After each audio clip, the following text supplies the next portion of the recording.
Greetings, citizens of the world.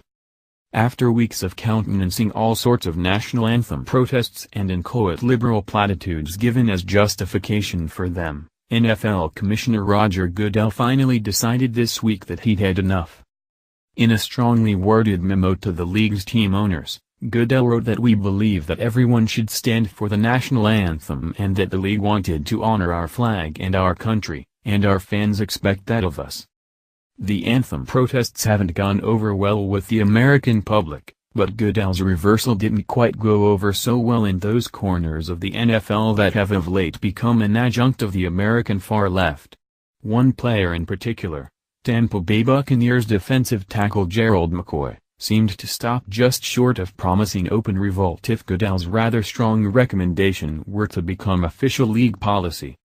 If you take protesting the anthem away from them, there's gonna be an uproar, McCoy told ESPN's Adam Schefter. I don't think guys are gonna like it, McCoy continued.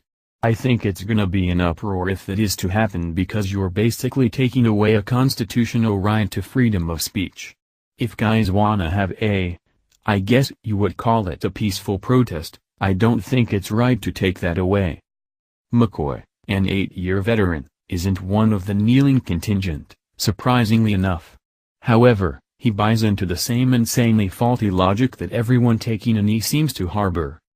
I've had to type these same points out 1,473,264 times in articles about the NFL anthem kerfuffle, rough estimate, so I'm going to try to make it quick.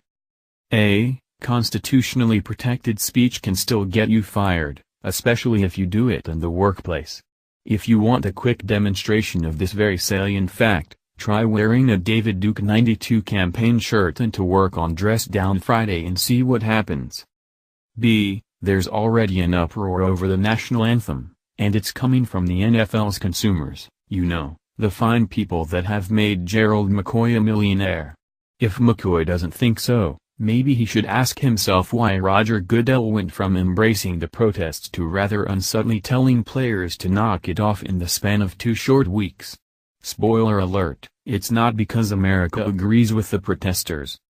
The NFL is under no compunction to subsidize the political activities of any of its players at the expense of its bottom line.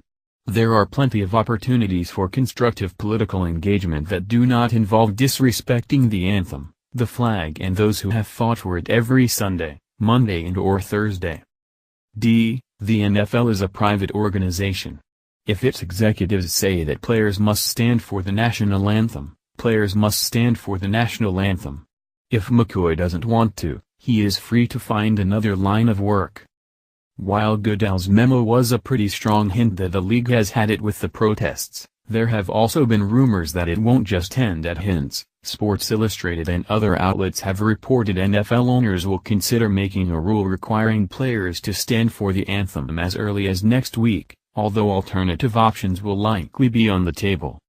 If McCoy's promised uproar occurs, it will only further marginalize a league that's woefully out of touch with its fan base. Commissioner Goodell has finally had enough of the players' childish attitude. The American public had enough of it a long time ago.